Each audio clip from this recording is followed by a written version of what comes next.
This is my ranking of medieval games that I've played, based purely on my personal experience. Each one is placed from masterpiece down to trash depending on how immersive the medieval world feels and how strong the combat and progression systems are. Let's get straight into the list. Dark and Darker dropped me into brutal dungeon runs, where every fight, trap, and escape portal felt stressful in the best way possible. I spent most matches creeping through dark hallways, listening for footsteps while trying not to lose the gear I worked hard to collect. I liked how even weak enemies could become dangerous when another player suddenly appeared nearby. The class variety also made each run feel different because I could switch between slow, heavy fighters or faster, stealthier builds depending on my mood. Playing alone felt tense, but surviving with valuable loot after a close escape gave me a huge rush every time. The atmosphere, sound design, and risky extraction system kept me returning for more dungeon runs, even after painful losses without getting bored once. This one lands in the Great Tier. Medieval Dynasty started slowly, because the early hours felt confusing, especially when I was trying to build my first house and learn where basic resources were hidden. After spending more time with it, I began to enjoy the routine of surviving day by day in a quiet medieval world. I spent hours hunting animals, chopping trees, cooking food, and gathering materials while slowly expanding my settlement into a proper village. I also liked managing workers because every new villager added more responsibility and made the town feel alive. The seasonal changes kept things interesting too, since winter preparation and farming schedules mattered a lot. Watching my small camp slowly grow into a busy settlement made the long grind feel rewarding across many long play sessions. This game earns a place in the excellent tier for sure. Mount and Blade 2 Bannerlord gave me some of the most chaotic medieval warfare I have seen in a sandbox game. I spent hours riding across battlefields, leading infantry lines, and charging into huge fights where survival depended on timing instead of button mashing. I liked how every battle could suddenly fall apart when enemy cavalry broke through my formation or archers started raining arrows from a hill. The different factions also made campaigns feel varied because their armies and fighting styles changed how I approached battles.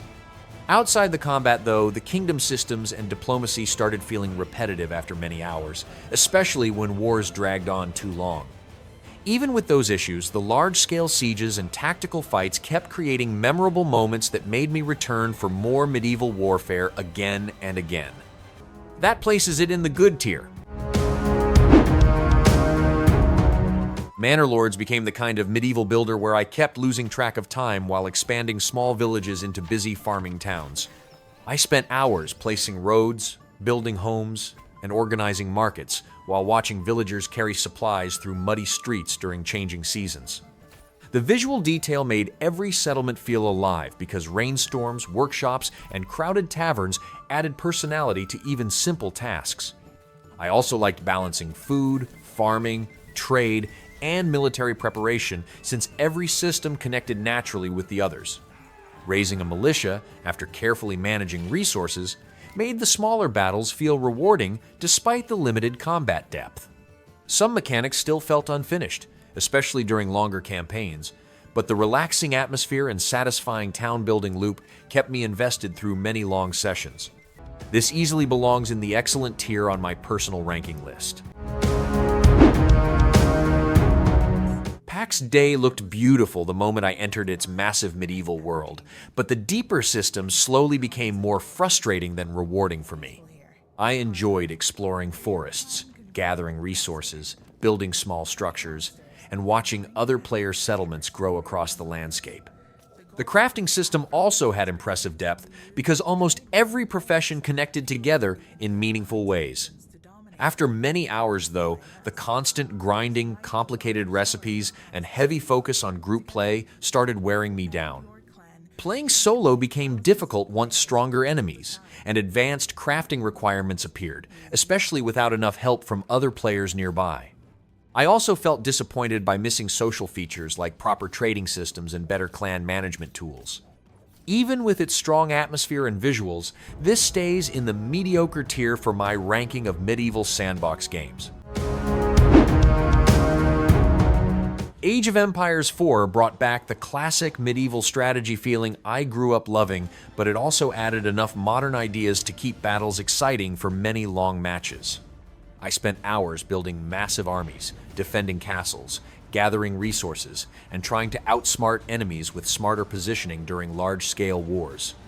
I liked how every civilization had different strengths, because switching factions completely changed how I approached battles and economic management. The Mongols were especially fun since their mobile settlements made matches feel far less predictable than standard defensive playstyles. I also enjoyed the campaign missions because they mixed historical events with varied objectives instead of repeating the same battles constantly. Even though some unit movement problems became frustrating during intense fights, the satisfying strategy gameplay still places this comfortably inside the excellent tier. Chivalry 2 threw me into massive medieval battles where everything quickly turned into loud, chaotic fights filled with arrows, fire, screaming soldiers, and swinging weapons everywhere. I spent most matches charging through castle gates, defending bridges, and getting into messy sword fights where survival depended more on timing than perfect accuracy. I liked how the combat stayed easy to understand while still rewarding skill, because blocking, dodging, and countering attacks felt satisfying without becoming overly complicated. The different classes also kept battles fresh, since switching from heavy knights to archers completely changed how I approached fights. Some matches became unbalanced at times, but the large maps and varied objectives kept the action entertaining across many sessions. Few multiplayer medieval games gave me this much non-stop battlefield chaos and ridiculous fun with friends online. This one deserves the great tier easily. Wartales turned into an addictive medieval adventure, where every trip across the world felt dangerous, rewarding, and completely unpredictable. I spent hours traveling with my mercenary group, accepting contracts, fighting bandits, capturing animals, and trying to keep everyone alive with enough food and money. I liked how the turn-based combat rewarded smart positioning, since surrounding enemies and protecting injured allies could completely change the outcome of battles. Losing characters permanently also made every fight feel tense, because one mistake could destroy a strong team member I had used for many hours. The survival systems added even more pressure, since morale, wages, and supplies constantly needed attention while exploring huge regions. Even without a strong story, the satisfying combat and endless exploration loop easily pushed this into the excellent tier. Crusader Kings III became the medieval strategy game, where I created more personal stories than I expected from a kingdom simulator.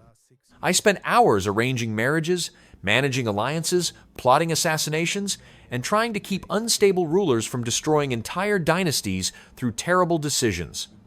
What kept me invested was how every character felt different, because their personalities, stress, and relationships constantly changed the direction of my campaigns. I also liked how wars carried lasting consequences, since losing important family members could completely reshape my kingdom afterward. Even smaller events, like feasts, betrayals, or arguments between nobles, created memorable moments that felt unique every time I played. Few strategy games made medieval politics feel this alive, unpredictable, and personal across such massive campaigns. This easily stands inside the masterpiece tier without much debate from me after finishing campaigns. Bellwright was a satisfying medieval survival experience where building a settlement felt just as important as surviving fights against dangerous raiders. I spent a huge amount of time gathering resources, constructing homes piece by piece, recruiting villagers, and slowly turning a tiny camp into a functioning community. I liked how every worker helped the settlement grow, because assigning jobs, managing food, and preparing for winter made the village feel alive. The slower building process also made construction feel more rewarding, since I had to physically place materials instead of instantly creating structures. Combat was rough early on, especially against stronger enemies, but improving equipment and expanding the settlement gradually made survival easier. Even with some awkward mechanics and smaller bugs, the relaxing progression loop keeps this sitting in the good tier for me. Farthest Frontier dropped me into a harsh medieval settlement where surviving winter, disease, hunger, and constant disasters became part of everyday life. I spent hours managing farms, rotating crops, storing food, and trying to keep villagers alive while raids and sickness slowly damaged the town around me. What I liked most was how realistic the survival systems felt, because every decision affected future seasons in meaningful ways. Expanding farms, preparing for winter, and rebuilding after attacks made the settlement feel believable instead of just another city builder. I also enjoyed watching the village slowly grow from a tiny camp into a crowded medieval town filled with workshops, markets, and defensive walls. Even with some rough performance issues and confusing economy systems, the detailed management gameplay easily earns this a spot in the excellent tier. Kingdom Come Deliverance 2 gave me one of the most immersive medieval role-playing experiences I have played in years because the world constantly felt believable and alive. I spent hours traveling through villages, learning sword combat, improving equipment, and getting involved in memorable quests that rarely felt repetitive. What stood out most was how even smaller side stories carried emotional weight, whether I was solving murders, helping villagers, or dealing with dangerous political conflicts. The combat also felt rewarding because winning difficult fights depended on timing, patience, and preparation instead of mindless attacking.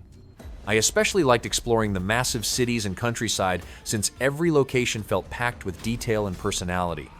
Between the strong storytelling, realistic medieval atmosphere, and excellent progression systems, this easily rises into the masterpiece tier in my ranking list without hesitation.